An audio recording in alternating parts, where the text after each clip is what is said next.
Assalamualaikum warahmatullahi wabarakatuh.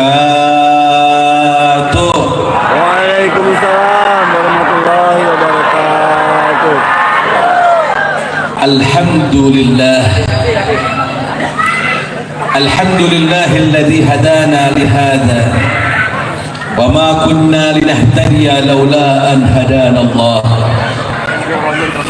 Ashhadu an la ilaha illallah wahdahu la syarika lah wa ashhadu anna sayyidana wa nabiyyana wa maulana Muhammadan sallallahu alaihi wasallam abduhu wa rasuluhu wa habibuhu wa safiyuhu wa khaliluh.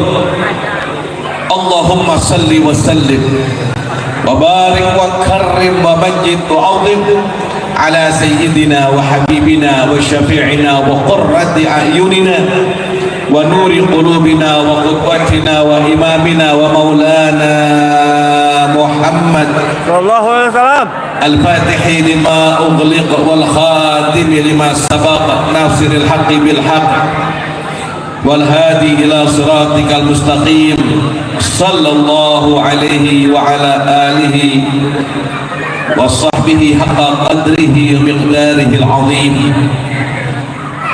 Amma ba'du, yang saya hormati dan saya muliakan segenap para pengurus serta DKM Masjid Miftahus Salam Al-Mukarram Al-Ustaz Ismail, juga yang saya hormati Bapak Teguh Sujarwono, Kepala Dusun Suradita, Bapak Sumarno,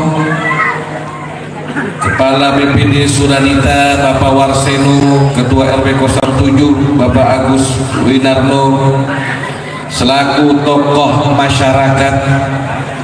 Begitu juga saya hormati segenap para ustadz, para kiai, para tokoh, para jamaah dan panitia penyelenggara Isra wal Mi'raj baginda Nabi besar Muhammad sallallahu alaihi wasallam, Al-Mukarram Bapak Parmin Mujahidin, serta segenap para tokoh, para jamaah, bapak-bapak, ibu-ibu, hadirin wal hadirat rahimakumullah.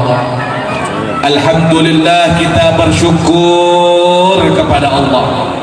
Malam hari ini sama-sama kita merayakan Isra wal Mi'raj baginda Nabi besar Muhammad sallallahu alaihi wasallam. Perjalanan yang Nabi Muhammad paling gembira, malam yang paling indah bagi diri Rasul sallallahu alaihi wasallam.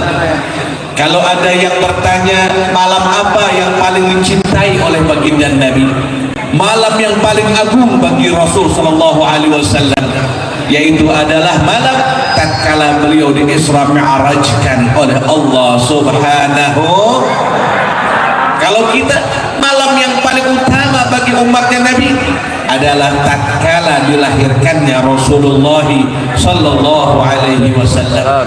Malam tatkala dilahirkan Nabi Muhammad lebih afdal daripada malam Lailatul Qadar. Tidak ada Lailatul Qadar kalau tidak ada baginda Nabi besar Muhammad sallallahu alaihi wasallam. Mudah-mudahan malam ini kita semua dibahagiakan oleh Allah, yang mana kita berbahagia akan Isra Mi'rajnya Nabi besar Muhammad sallallahu alaihi wasallam. Qabla al-hijratin nabiyil Isra min Makkatin laylan lil Qudsi yudra wa ba'da Isra'in urujun lis-sama hatta ra'an nabiyyu rabban kallama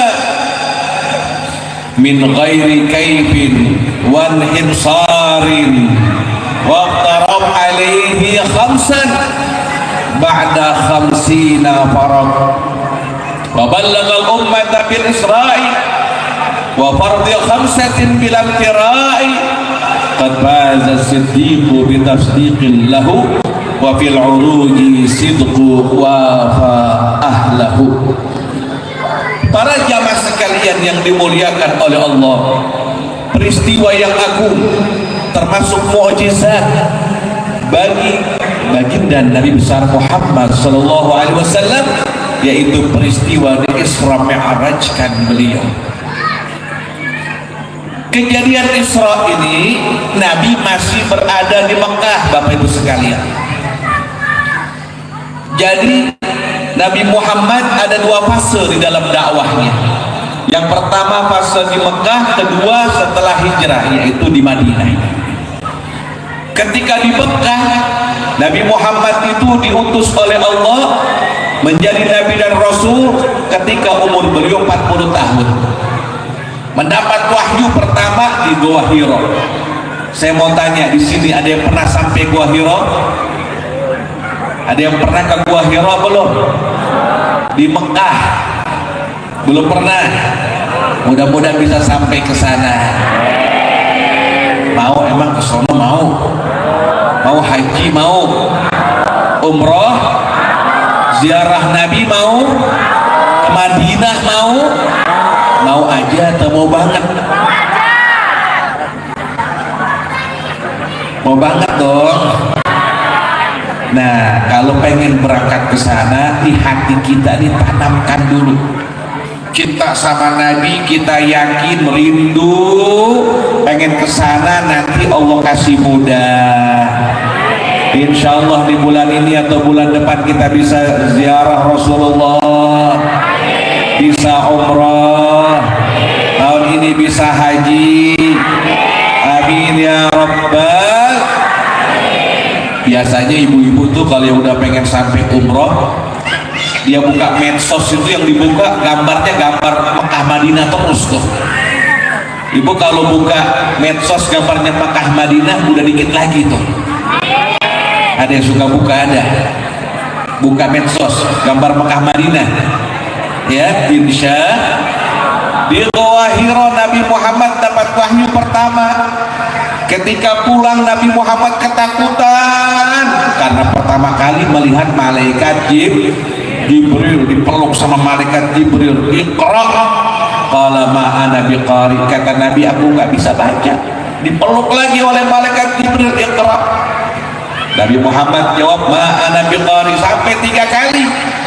Kemudian setelah itu baru dilepas itu pembacaannya, Iqra bismi rabbikal ladzi khalaq, khalaqal insana min 'alaq, Iqra wa rabbukal akram. Kemudian itu Nabi dapat wahyu pertama, pulang kepada Siti Khadijah. Nabi Muhammad ketakutan, Nabi Muhammad keringetan, minta ditenangin oleh Siti Khadijah.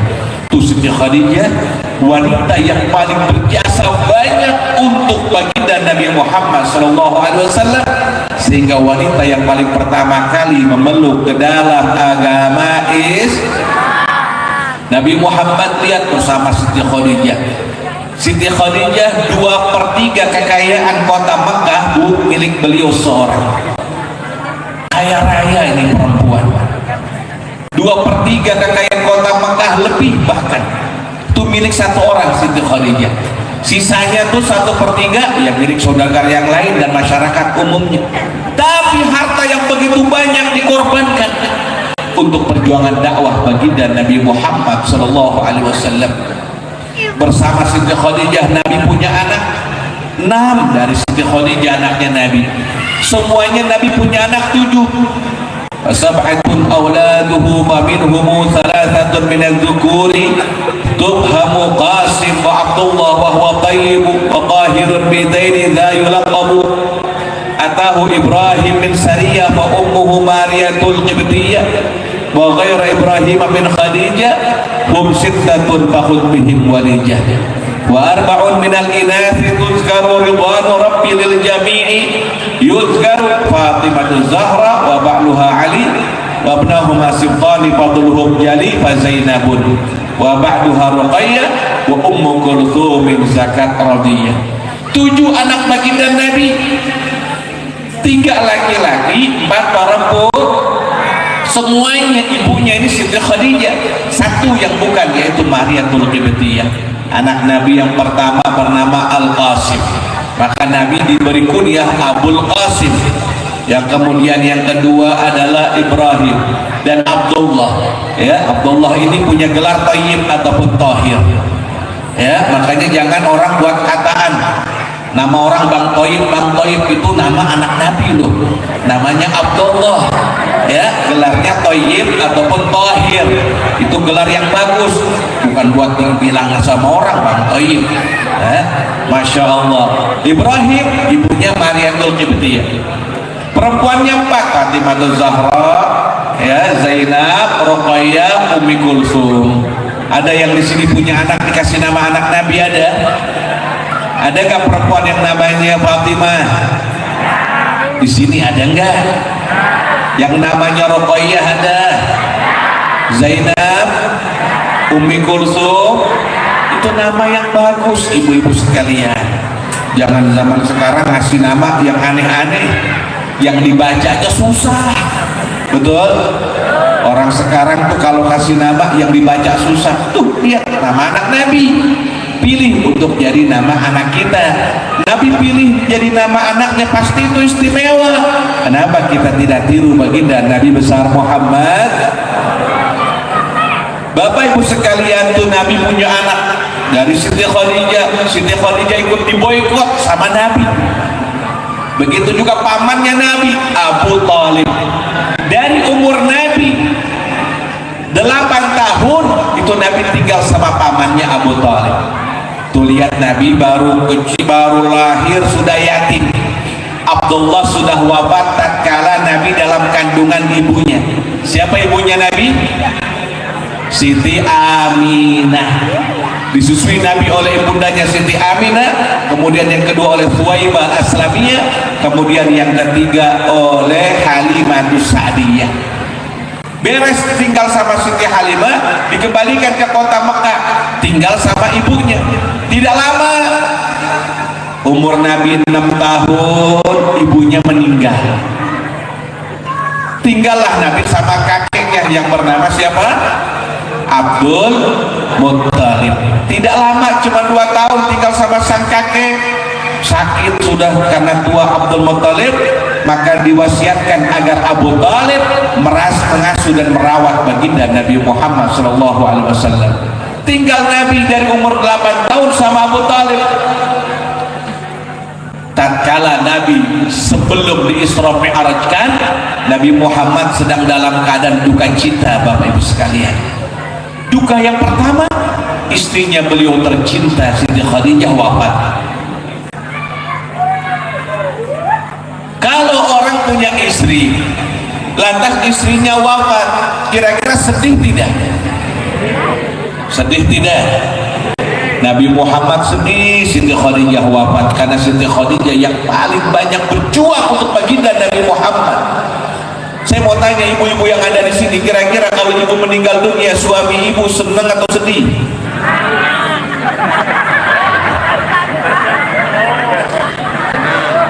Bapak-bapak, jika istrinya meninggal dunia duluan, bapak sedih atau tidak? Kenapa? Emang senang, Bu? Lah emang sekarang nggak bisa? Nggak berani kalau sekarang? Pak, memang kira-kira kalau istri bapak meninggal, bapak kira? Oh, mana ada? Saya kira pasti laki-laki kalau istrinya meninggal dunia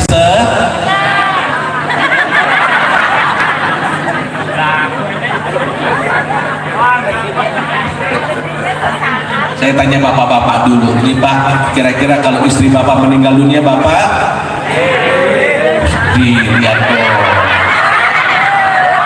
sedih, setia, laki-laki setia. Jangan kayak ada orang di sana, istrinya baru meninggal dilangkahin, mayatnya dilangkahin 3 kali, keluarga istrinya marah, apa-apaan kamu ini? Dibilang dulu istri saya pernah pesan, kalau mau menikah lagi langkahin dulu mayat saya 3 kali. Nah kalau saya nggak langkahin, kapan saya mau kawin, katanya. Masya Allah. Ada lagi dulu istrinya pesan, Bang, kalau abang mau menikah, kalau saya udah meninggal dunia nggak apa-apa, yang penting syaratnya 1, yaitu tunggu kuburan saya kering dulu. Kalau masih basah jangan. Masya Allah, suaminya melihat ya Allah, istrinya soleha banget nih, gak apa-apa sudah mau menikah. Dia ziarah 7 hari selesai wafat, ziarah masih basah tuh kuburan. Minggu depannya lagi masih basah kuburan. Terus setiap seminggu sekali dia ziarah masih basah juga. Wah, gak ada harapan nih. Nunggu mungkin tahlil 40 hari beres tahlil 40 hari ke kuburan masih basah. Sampai 2 bulan, setahun masih basah. Gak kawin-kawin didudah. Akhirnya dia bingung, setahun gak kering-kering di kuburan, ada apa? Istri saya wali jangan-jangan nih. Masya Allah, dia intip ziarah, dia 24 jam ditungguin.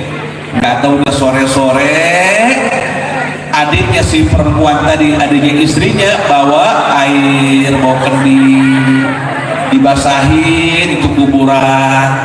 Dia tanya, "Dek, ada apa kamu di sini?" "Ya bang, nih mpok dulu pesen kalau mpok gak ada umur tolong siramin tiap hari."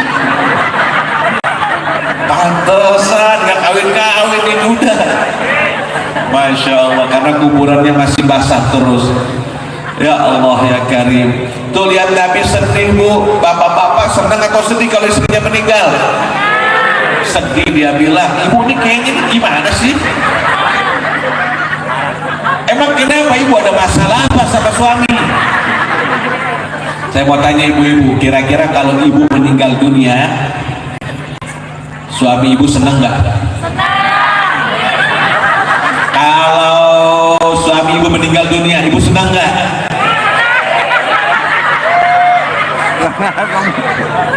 Masya Allah Pak, ini kayaknya hidupnya tertekan dia Pak.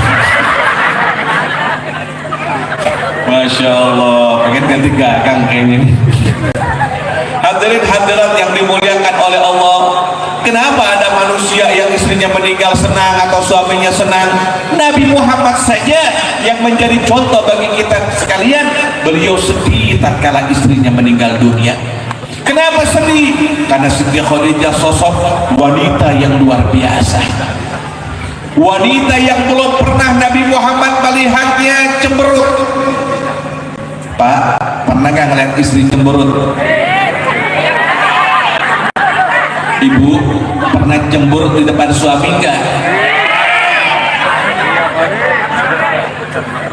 Siti Khadijah nggak pernah cemberut sekalipun di depan baginda Nabi besar Muhammad Sallallahu Alaihi Wasallam.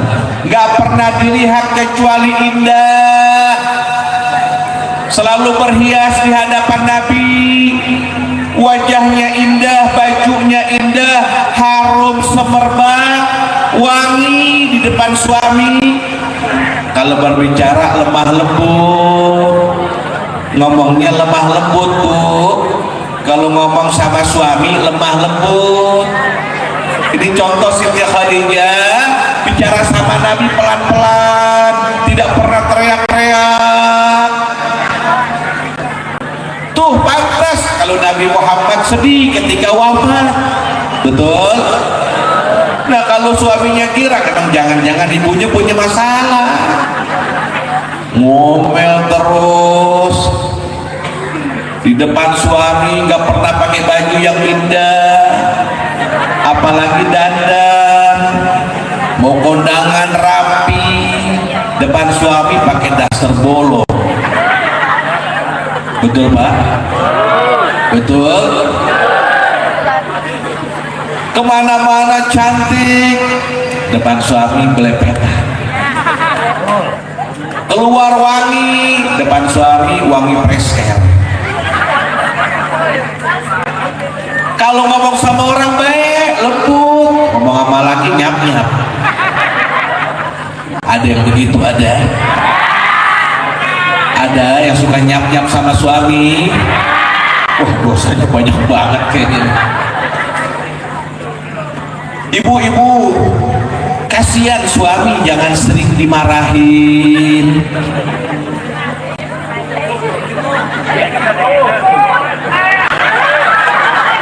Betul. Kasihan bu, tahu tidak? Kalau ada masalah problem sama suami, jangan marah-marah dulu, sabar. Kalau marah sama suami, kesel sama suami, tunggu ntar malam kalau dia lagi tidur, liatin wajahnya, liatin saja wajahnya dia lagi tidur. Ya Allah, ini suami saya tidur ngiler, ngorok, capek dia bekerja, capek. Yang mana dia masih punya orang tua, waktu masih bujangan uangnya untuk orang tuanya. Sekarang sudah bekerja, sudah berumah tangga, semua uangnya dikasih buat saya. Alhamdulillah. Mungkin tadi di perjalanan, jalanan rusak, banyak mobil tanah yang besar-besar. Alhamdulillah selamat pulang. Coba kalau dia keserempet mobil truk, tuh liatin lakinya, tangannya kasar, ya Allah, bajunya dia jelek, gak pernah ganti. Baju saya sih bagus terus, tiap hari pakai. Betul begitu. Jadi kasihan sama suami. Ya Allah, suami saya begini-begini juga dia sayang sama saya. Gak jadi dia marah, dicium tuh suaminya. Maafin bang ya. Begitu seharusnya ibu. Jangan tukang ngomelin suami. Di banyak zaman sekarang suami gak punya harga diri, diomelin terus sama bini. Betul. Pengalaman saya, kalau saya ada maulid, Isra Mi'raj, pengajian, saya lihat wajah laki-laki ini, itu kelihatan ada wajah suami yang tertekan. Bener, jangan ketawa, ciri-cirinya sama. Di mana tempat saya lihat sama, kasusnya sama. Ciri-cirinya satu, ini laki-laki menganga terus. Kalau ditanya loadingnya lama. Oh ya. Saya pikir kayaknya punya masalah keluarga, hidup tertekan, kebanyakan diomelin bini. Ada ciri-ciri berikutnya bu. Ciri-ciri suami yang sering diomelin bini, maaf ya kalau ada kesamaan, maaf sebelumnya. Ciri-cirinya suaminya kurus. Maaf, belum beres. Lakinya gembrot, bininya gembrot, istrinya gendut. Kalau ada suaminya kurus, istrinya gemuk, sudah, itu sudah ciri-ciri. Pas istri ngomelin lagi. Ada di sini begitu, ada. Masya Allah. Jangan pak ya, kasihan ya. Ini bapak-bapak nggak boleh tertekan. Jadi suami jangan tertekan. Zaman sekarang bapak lihat HP, buka medsos, naik motor, takutnya banyak pikiran yang di rumah, naik motor kemana-mana tuh pikirannya. Ya, jangan tertekan. Bawa happy pak, bawa bahagia. Makanya sering hadir ke masjid. Bener, bapak-bapak yang sering hadir ke masjid hatinya plong. Betul? Beda sama yang jarang datang ke masjid. Ini masjid ini bikin tenang. Buktinya mana? Saya kasih contoh. Pernah hadir sholat Jumat? Selalu dong setiap hari Jumat. Ya gak sering banget kan? Ya sepekan sekali lah. Kan hari Jumatnya sepekan sekali. Laki-laki kalau hari Jumat diajari duduk di masjid, pengennya dibawa kipas angin. Enak banget memang duduk di situ. Tahu tidak, ibu gak bakal paham pengalaman laki-laki. Nikmat yang paling luar biasa adalah tatkala hari Jumat khatib naik mimbar. Betul, ibu gak paham. Laki-laki yang paham. Saya ini pengalaman, kalau khutbah saya liatin orang-orang. Masya Allah, saya senang kalau khutbah ada orang manggut-manggut. Berarti paham. khutbah kedua masih manggut-manggut juga. Paham? Sudah komat masih begini-begini, ketiduran. Kenapa? Karena hatinya tentram, tenang, tidak tertekan. Itu rahmat yang begitu banyak yang berada di dalam rumahnya Allah Subhanahu. Betul begitu, betul. Makanya senang main di masjid, Pak. Senanglah i'tikaf di masjid. Ramaikanlah masjid, duduk di masjid, permasalahan hilang semuanya. Betul? Orang yang banyak pikiran jarang masuk masjid. Coba lihat nih, pengurus masjid DKM selalu senyum terus, nggak ada kelihatan sumpah mereka. Betul nggak? Nggak kelihatan sumpah karena tenang masuk masjid. Baitur rahmatillah, rumah yang bercucuran rahmat Allah Subhanahu wa ta'ala. Amin ya rabbal. Makanya bapak-bapak ayo happy, jangan bikin sumpah, jangan stres, banyakin senyum.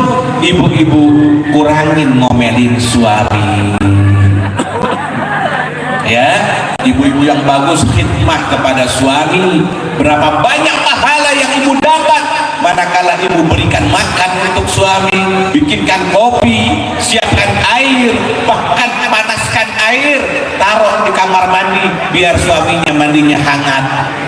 Pulang kerja, ibu sudah siapkan air panas campur garam, suaminya suruh rendam tuh kakinya, ibu sambil pijit-pijit. Masya Allah, pahalanya banyak ibu-ibu. Betul begitu? Pernah coba begitu enggak? Males nih. Pantes lagi dia pengen kawin lagi. Hadirin hadirat yang dimuliakan oleh Allah, suami mestinya harus sayang sama istri. Ar-rijalu qawwamuna 'alan nisa, laki-laki memimpin atas perempuan. Perempuan itu beda sama laki-laki. Perempuan tercipta dari tulang rusuk laki-laki. Yang namanya tulang rusuk itu nggak ada yang lurus, tulang rusuk bengkok. Kalau keras-keras nanti diurutnya, diluruskannya, bukannya lurus malah Pak. Perempuan biarin seperti itu, rambutnya panjang, pikirannya pendek. Karena Nabi katakan perempuan itu naqisatu din wal aqal, kurang agama, kurang akalnya. Maksudnya bagaimana kurang agamanya? Perempuan nggak bisa sholat sempurna 1 bulan penuh. Ada yang namanya datang bulan. Sholat nggak? Kodok jangan. Kodok tidak dikodok kalau dia haidnya ketika waktu sholatnya pas sudah haid. Tapi kalau dia masuk di situ sudah waktu sholat, harus dikodok sholatnya. Kalau dia belum sholat, suci juga demikian. Puasa tidak wajib puasa ketika haid, namun wajib dikodok. Ini yang mau bulan puasa nih dikit lagi, ibu-ibu yang masih punya hutang sama Allah dari puasa, kodok puasanya. Insya perempuan tidak sempurna ibadahnya seperti laki-laki. Laki-laki tidak ada datang bulannya. Jadi kalau laki-laki absen datang ke masjid, ini aneh juga, kemana nih, bukan datang bulan. Perempuan datang bulan yang kedua kurang akalnya. Kurang akal maksudnya bagaimana? Kalau datang bulan perempuan sensitif, mau datang bulan suasana hati berubah. Sekarang lagi ketawa tiba-tiba ngambek. Perempuan nggak bisa ditebak. Kalau dia bilang iya artinya tidak, kalau bilang terserah ini yang bingung. Betul begitu Bu, karena perempuan akalnya kurang. Berarti apa tuh? Senewan ya, kadang-kadang kayak begitu. Makanya laki-laki harus paham kamusnya perempuan. Kalau lagi mulai ngambak-ngambak dikit, sebelum terjadi perang dunia 3 Pak, suruh naik motor dia. Naik, mau kemana Bang? Naik. Nih lihat deh, ciri-cirinya udah kelihatan kalau mulai mau ngambak-ngambak nih. Masalah kecil jadi besar. Betul Bu? Ajak naik motor, cari pasar malam. Ada pasar malam di sini? Di mana? Jauh, dekat? Jalan kaki atau naik motor? Naik motor, Pak. Anak jangan bawa. Masa mau jalan-jalan bawa anak, Pak? Nggak usah duit banyak. 20.000 punya nggak? Punya 20.000. Datang ke pasar malam, suruh beli perabotan yang 10.000 tiga. Yang gede-gede, Pak. Ember, baskom, gayungnya panjang. Irang kan dia 10.000 tiga, mobil kisah, ya salah. Sisa 10.000 beli apa? Udah kan perabotan 10.000 tiga, beli tahu bulat, digoreng, anget, harga berapa? Lulus dia kalau jadi tahu bulat kan. Iya, syairnya udah hafal. Doyan tahu bulat katangnya kayaknya nih. Masya Allah. Duit sisa berapa tuh? Beli goceng dapat 10. Goceng lagi beli pop es. Ya, Masya Allah, itu istri Pak girang, senyum lebar, nggak jadi mau berantem, nggak jadi. Masya Allah, tuh harus tahu kamusnya. Perempuan kapan mau ngambek, tuh laki-laki buru-buru bikin seperti itu, ya. Kemudian laki-laki jangan bakhil. Apa itu bakhil? Pelit. Nggak boleh pelit. Kalau kayak rezekinya berkah, kasih duit yang banyak buat istri.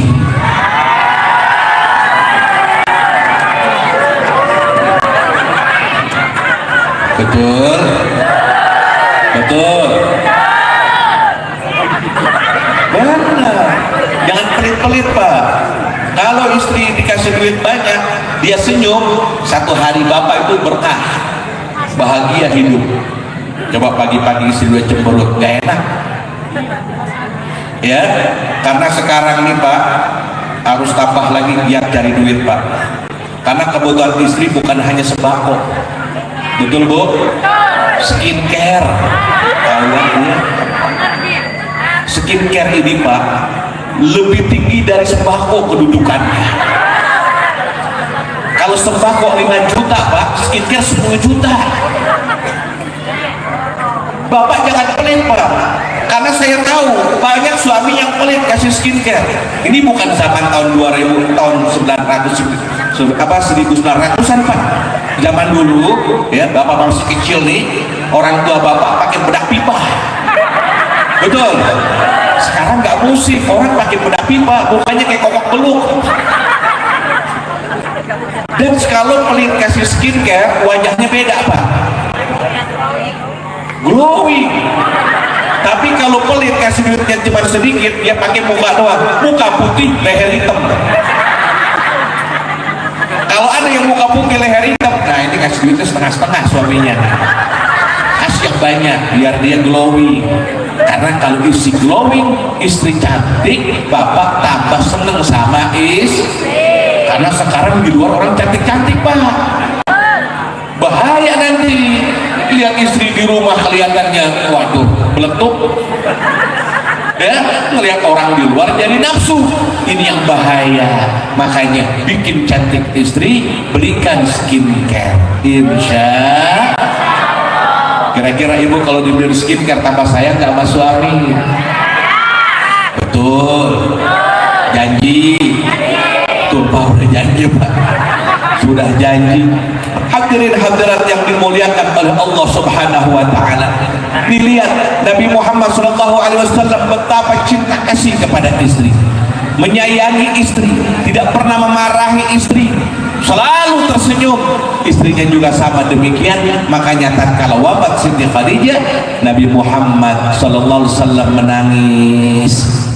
Nabi Muhammad sedih tatkala wafat Siti Khadijah. Nabi nggak pernah menikah, Pak, sebelum Siti Khadijah wafat. Sedihnya itu Nabi, karena Siti Khadijah baik, akhlaknya mulia, yang wanita mestinya menjadikan contoh teladan. Siti Khadijah, bagaimana ibu-ibu sekalian bisa meniru Siti Khadijah di dalam akhlaknya kepada suami, insya Allah. Makanya makanya nih kalau di rumah ibu-ibu sama bapak-bapak jangan suka ngomong kotor, jangan ngomong kasar, nanti anak bakal niru. Tuh anak-anak yang ngomongnya lemah lembut karena orang tuanya akhlaknya mulia. Tuh anak yang kasar ngomongnya karena di rumah sudah biasa. Saya suka lihat ada anak kecil ngomongin tentang binatang, kayak kebun binatang di rumahnya, keluar dari mulut anak kecil. Kenapa? Karena cerminan orang tuanya sering ngomong kasar. Bicara yang lemah lembut, Bapak Ibu, nanti anak-anak juga bakal punya adab, punya akhlak, dia bakal bicara yang lembut. Suami manggil istri jangan sembarangan, istri manggil suami jangan cuma nama, panggil dengan penghormatan yang mulia. Insya Nabi Muhammad coba manggil Siti Aisyah nggak dipanggil namanya. Siti Aisyah namanya Aisyah, dipanggil nama Nabi apa? Humairah. Apa artinya? Ya salah, putih kemerah-merahan, luar biasa. Ya, panggil istri jangan panggil namanya. Istri panggil suami juga panggil apa? Panggil raja boleh, panggil sultan boleh, panggil tuan muda boleh, panggil yang indah-indah, jangan panggil namanya doang. Ini mentang-mentang lakinya kurus tinggi, datuk meringgi. Aki-aki, jangan, walaupun dia tua jangan pernah panggil tuanya. Walaupun istrinya suaminya sudah keriput jangan dipanggil tua. Suami juga sama, walaupun sudah tua jangan pernah istrinya dipanggil tua. Bilang aja kamu ini awet muda, awet muda. Kalau istri panggil Humairah nggak apa-apa. Kalau istri bapak putih cantik ya kan, kulitnya kemerah-merahan, walaupun namanya Sarboah, panggil ya Humairah boleh. Kalau putih, kalau hitam panggil ya Hajar Aswad. Nah, kenapa ketawa? Hajar Aswad ini batu di Mekah, di Ka'bah, betul. Hitam juga orang cium, berebut, penghinaan bukan? Udah dipanggil batu kali, aspal, baru marah Hajar Aswad. Tinggal masya Allah dicium orang. Bapak Ibu sekalian yang dimuliakan oleh Allah, akhlak, ya, akhlak dalam rumah tangga. Kalau orang tuanya baik, ayahnya baik, istrinya baik, ibunya baik, anaknya bakalan baik. Kalau bapaknya sedang sholat, ibunya sholat, anaknya juga gemar sholat. Karena kita pengen cetak generasi anak-anak kita, Bapak Ibu sekalian. Kalau kita bukan ustadz, kita bukan kiai, kita pengen punya anak jadi ustadz, jadi kiai, betul? Pengen gak punya anak jadi ustadz dan ustazah? Pengen tidak? Masukkan pesantren. Insya kemana masuk pesantrennya? Lihat dulu. Jangan pesantren pengen enak dan gratis saja lah. Nggak punya pesantren gratis jualan body, ya. Cari pesantren yang rapi, lihat mana gurunya, mana alumninya, lihat yang bagus pondoknya, yang sekiranya anak kita di pondok tersebut bisa bermanfaat. Karena banyak juga orang nggak punya ilmu sekarang bikin pondok, Pak. Gampang bikin pondok, ya, nyari-nyari dana, duitnya minta ke sana kemari, akhirnya pelajarannya kagak bener. Ya, punya pondok tapi dia nggak punya ilmu agama, nggak pernah dia belajar, nggak pernah pesantren, tiba-tiba jadi ustadz, jadi kiai. Ini yang berantakan nantinya. Bapak Ibu sekalian yang dimuliakan oleh Allah, tunjukkan bagaimana dalam rumah tangga itu baik, sehingga suami pun bakal merasa kasih sayang yang luar biasa kepada istri, istri pun bakal mengasihi suami. Ada amalan, kalau dibaca ini bakal jadi rumah tangga sakinah mawaddah warahmah, rizkinya juga bakalan berkah. Kalau pengen masuk rumah, baca ayat kursi dan surat Al-Ikhlas 3 kali. Bapak Ibu jangan luputin, baca surat Al-Ikhlas 3 kali, sebelumnya ayat kursi kalau masuk rumah. keluar rumah juga demikian, insya Allah dalam penjagaan Allah, dan rumah tangga dikasih sama Allah sakinah mawaddah warahmah, rizkinya insya Allah nggak habis-habis kayak tisu. Tuh tisu kan ada tisu itu tisu kalau dicabut itu keluar lagi, betul nggak? Diambil lagi keluar lagi. Nah, mau nggak rizkinya kayak begitu? Nggak habis-habis.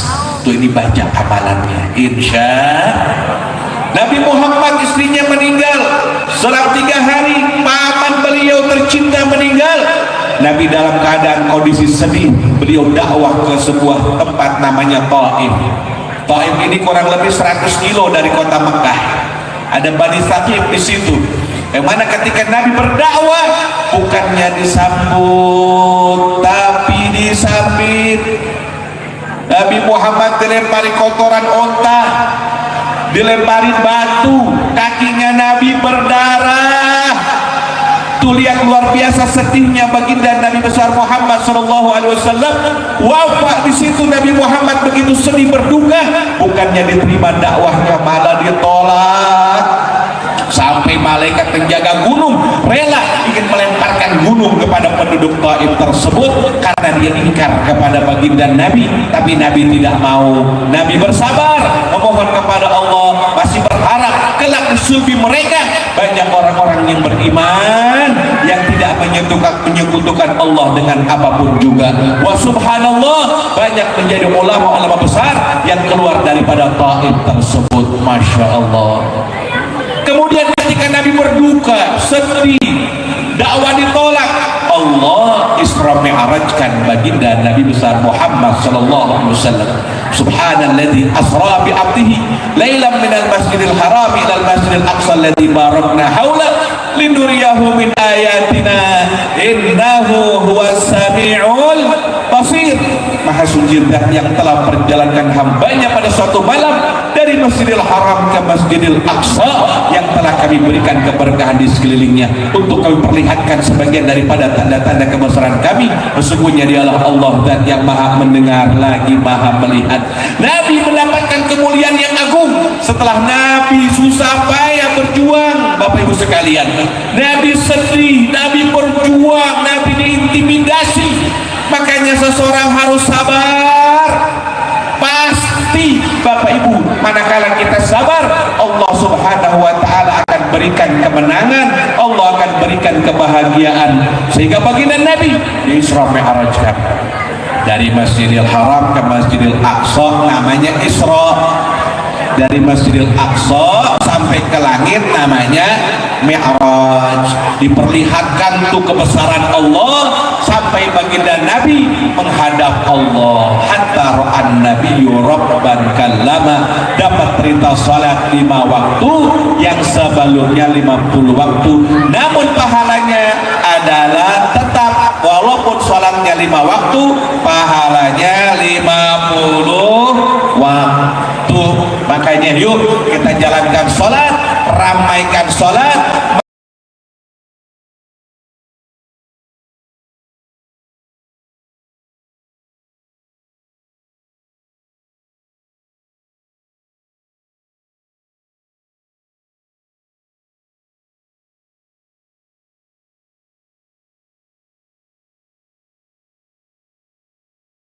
Salat itu mi'rajnya seorang mukmin. Kalau kita pengen mi'raj, pengen naik berhubungan kepada Allah, hendaknya salat.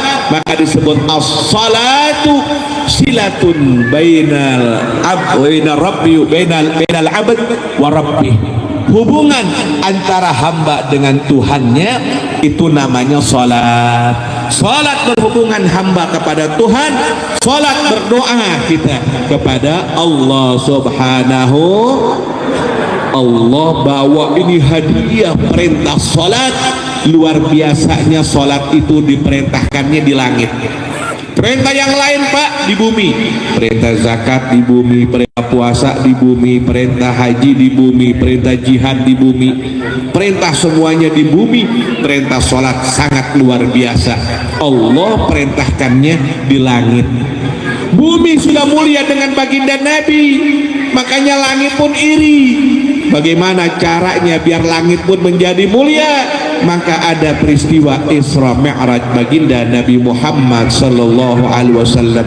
Allah perlihatkan surga, Allah perlihatkan neraka, Allah berikan keajaiban-keajaiban daripada sirnya Allah subhanahu wa ta'ala, yang Masya Allah setiap tahun diperingati peringatan Isra Mi'raj agar kita tambah cinta kepada Allah, agar cinta kepada Rasulullah, cinta kepada Allah, cinta kepada Rasulullah, pengen meneladani Nabi Muhammad. Harus kita sekalian, qul in kuntum tuhibbunallaha fattabi'uni yuhibbukumullah wa yaghfir lakum dzunubakum wallahu ghafurur rahim. Katakan wahai Nabi, katakan wahai Rasul, kalau kalian cinta kepada Allah, fattabi'uni, maka ikutlah kalian semuanya kepadaku. Ikut kepada siapa? Kepada baginda Nabi Muhammad sallallahu alaihi wasallam. Yuhibbukumullah, niscaya Allah mencintai kalian. Wa yaghfir lakum dzunubakum Allahu ghafurur rahim. Allah ampunkan dosa-dosa kalian. Allah dialah Allah zat yang maha pengampun lagi maha penyayang. Yuk kita cintai Allah, cintai Rasulullah dengan kita menegakkan syariat baginda Nabi besar Muhammad. Yang paling agung adalah syariat salat. Awwalu ma yuhasabu bihil abdu yaumal qiyamah as-salat. Yang paling pertama Pak dihisab amalan hamba salat. Kalau salatnya rapi, yang lainnya rapi. Kalau salatnya berantakan, yang lainnya juga bakal berantakan. Nih ciri orang rapi, kalau dia salatnya rapi, pasti hidupnya rapi. Inna salata tanha anil fakhsyai wal munkar. Sesungguhnya salat itu mencegah dari perbuatan keji dan munkar. Kalau ada orang salat tapi masih berbuat keji dan munkar, jangan-jangan salatnya belum rapi, wudunya belum rapi. Dan orang yang tidak salat, yang berat bangun untuk salat, pasti ada dosa yang dia lakukan. Salah makan mungkin, atau makanannya tidak halal, atau dasarnya tidak halal. Itu yang menjadi berat orang menuju masjid. Makanya nih Masya Allah, saya senang pengurus masjid, DKM-nya, masyarakatnya, bapak lurahnya, RT, RW-nya, masyarakat, kepala kampungnya, kepala dusun kompak pada malam hari ini. Ini tidak bakal diselenggarakan kalau di hati tidak cinta kepada Allah dan Rasulnya. Betul? Ini kompak luar biasa karena masyarakat di tempat ini menginginkan kebaikan dan kemuliaan. Makanya yuk beres Isra Mi'raj, tambahin semangat kita di dalam sholat, tambahin semangat kita dalam ibadah. Niatkan semuanya kebaikan, i'tikaf di dalamnya, berbuat kebaikan. Nih kebaikan begitu banyak. Kita bulan Rajab, Sya'ban, dikit lagi Ramadan. Nabi Muhammad berdoa, Allah membarik lana fi Rajab, Sya'ban wa balighna Ramadan. Ya, nanti ada malam nisfu Sya'ban di masjid, ramaikan, baca Yasin, ya, baca doa, insya silaturahim. Bapak ibu sekalian, punya saudara masih, punya orang tua masih, datang sama orang tua. Kalau datang ke rumah orang tua jangan mengeluh. Kalau datang ke rumah orang tua, kasih kabar pencapaian Bapak ibu sekalian. Alhamdulillah saya sekarang sudah begini, sudah begitu. Jangan yang buruk-buruk laporkan ke orang tuamu, yang baik-baik laporkan ke orang tua. Bawain makanan, bawakan hadiah, insya. Jangan pelit, jangan berhitungan sama orang tua. Kalau orang tua sudah wafat gimana? Ziarahi kuburnya. Zurul kubur fa innaha tudzakirukumul akhirah. Ziarahi kubur. Masa setahun sekali nggak mau datang? Wah, orang tua saya di kampung makamnya, ziarah ke sana. Masih ada kerabat-kerabat, bagi-bagi hadiah buat mereka. Tahadu tahabu, saling memberi, kalian saling cinta. Jangan putuskan silaturahim. Inna rahmata la tanzil ala qaumin fihim qati' rahim. Sesungguhnya rahmat Allah tidak akan turun pada suatu kaum yang di situ ada orang memutuskan silaturahim. Sama saudara jangan berantem, begitu juga sama tetangga biar akur, karena tetangga kita adalah saudara. Kalau ada masalah apa-apa, yang paling utama belain kita siapa? Tetangga duluan. Makanya sama tetangga biar akur, ya, sama tetangga saling memberi. Punya makanan bagi tetangga, pulang dari mana-mana bawa oleh-oleh kasih anak tetangga, itu bisa pengampun dosa. Bapak ibu sekalian, nih bapak ibu lagi pergi musafir, pulang bawa oleh-oleh kasih tetangga, kasih anak-anak tetangga, itu pahalanya besar, penghapus daripada dosa. Insya. Jangan datang dari mana-mana beli durian cuman sedikit, kulitnya dilempar ke depan rumah tetangga. La haula wala quwata illa billah. Durian kulitnya aja tuh menyakitkan hati. Betul tidak? Iya, kalau makanan sedikit makan di luar, jangan bawa pulang. Kalau dibawa pulang bagilah tetangga sedikit-sedikit. Nabi suruh masak sahabat Nabi, kalau kau punya daging, ayo masakin, kuahin yang banyak. Kuahnya banyak, dagingnya sedikit, dibagi-bagi tetangga tuh, semangkok, semangkok, semangkok. Alhamdulillah. Besok dia punya, dibagi lagi. Begitu, jangan perhitungan, ya. Ini yang membuat tambah mawaddah, tambah mahabbah. Di satu komplek, masya Allah, yang begitu kompak luar biasa. Kalian semuanya bersaudara, jangan putus silaturahim, ya. Jangan putus silaturahim. Nih momen seperti ini yang luar biasa. Insya Allah nih, kalau kitanya kompak, anak-anak kita juga nanti diberkahi oleh Allah. Ini Islam bakal kokoh dan bakal kuat manakala kita saling bersatu, kaum muslimin saling mencintai karena Allah Subhanahu wa ta'ala. Perbanyak zikir, ya, banyakin istighfar, banyakin salawat kepada Nabi Muhammad SAW. Jangan lupa setiap hari Pak baca Quran. Kalau 1 juz Bapak baca 1 bulan khatam. Ibu kalau sanggupnya cuma baca 2 lembar, tapi tetap insya Allah 5 bulan khatam Quran. Selembar doang pasti setahun insya Allah khatam Al-Quran, daripada nggak pernah dibaca Qurannya sama sekali. Baca Quran, baca sholawat, baca istighfar, selalu berbuat baik, karena kebaikan kita di dunia Allah bakal berikan kemuliaan di dunia dan di akhirat insya. Yuk kita ramaikan masjid kita, sholat 5 waktu jangan kita tinggalkan. Dan terakhir Nabi pesan, muru auladakum bis shalah wa hum abna'u sab'in wadribuhum 'alaiha wa hum abna'u ashrin. Perintahkan putra-putri kalian untuk salat jika mereka sudah berumur 7 tahun. Pukul mereka kalau meninggalkan salat kalau sudah berumur 10 tahun. Bapak ibu yang punya anak umur 7 tahun, bangunkan dia dari tidur, suruh salat. Salat subuh, zuhur, asar, maghrib, isya, 5 waktu harus diperintahkan oleh orang tua. Jangan sampai orang tua lalai untuk mendidik anak-anaknya menjalankan sholat. Ada orang bilang, anak saya kalau subuh dibangunin tidurnya susah. Datanglah seorang kepada salah satu ulama yang ada di kota Mekah. Bagaimana nih, anak saya kalau dibangunin tidur susah banget, caranya bagaimana? Ada solusinya tidak? Ulama Mekah dia mengatakan, ibu, andaikan tadi di kamar ibu lampunya meledak, terjadi kebakaran, anak ibu nggak mau bangun, apa yang akan ibu lakukan? Ibu tadi mengatakan, saya akan paksa, saya akan tarik anak saya seret. Agar apa? Agar jangan terbakar dia, karena api besar yang meledak listrik di rumah pasti membakar dia. Begitu juga bu, dia bakal dibakar nanti di api nerakanya Allah jikalau ibu biarkan dia tidak sholat. Masya Allah. Makanya kita pengen ke anak kita dipanggang di neraka? Pasti tidak pengen. Bangunin sholat, paksa. Nanti kalau sudah biasa dipaksa, lama-lama dia dengan sukarela menjalankan sholat. Berat tidak? Berat. Ini sholat ini godaannya berat. Jangankan anak kita Pak, kita saja masih berat. Betul? Syaitan gak rela kalau kita ini jadi orang soleh bu.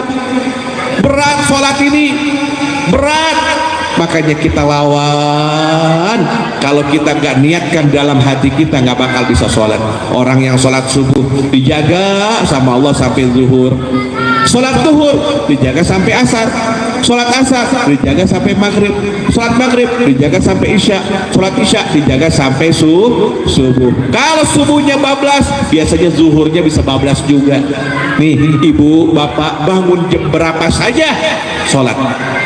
Wah kesiangan nih, sekarang sudah jam 7 baru bangun, mentang-mentang hari Minggu libur, sholat subuhnya ketinggalan. Misalnya bangun tetap jam 7 juga sholat, udah ketinggalan waktu subuhnya, daripada gak sholat. Betul tidak? Sudah, yang penting tadi jangan disengaja. Jangan disengaja, udah bangun dia dengar suara azan, antar aja jam 7 aja sholatnya. Ini kayak begini nih, main-main sama Tuhan nih ya. Insya Allah, yuk kalau kita sudah biasa bangun, jangan subuh. Sebelum subuh kalau sudah dibiasakan, bakal tahu bangun sendiri.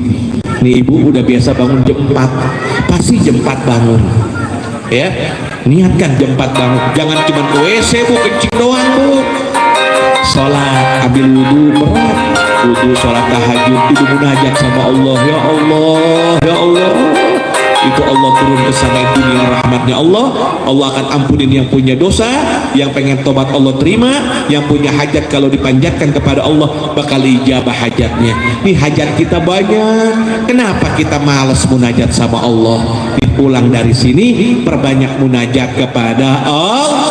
Jangan kita minta sama manusia, tapi banyakin munajat kepada Allah. Pengen apa bapak nih? Pengen sukses dunia akhirat, pengen kaya, betul? Pengen haji, betul? Pengen umroh, betul? Pengen ziarah ke makam Rasulullah. Ada yang pengen punya mobil, ada? Minta sama Allah. Ya Allah, ya Allah, minta sama Allah. Insya Allah di hajat kita semuanya diijabah oleh Allah.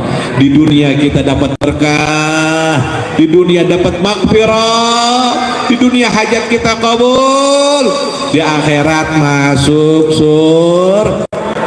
Kita kumpul sama baginda Nabi Muhammad, mendapat syafaat baginda Nabi Muhammad.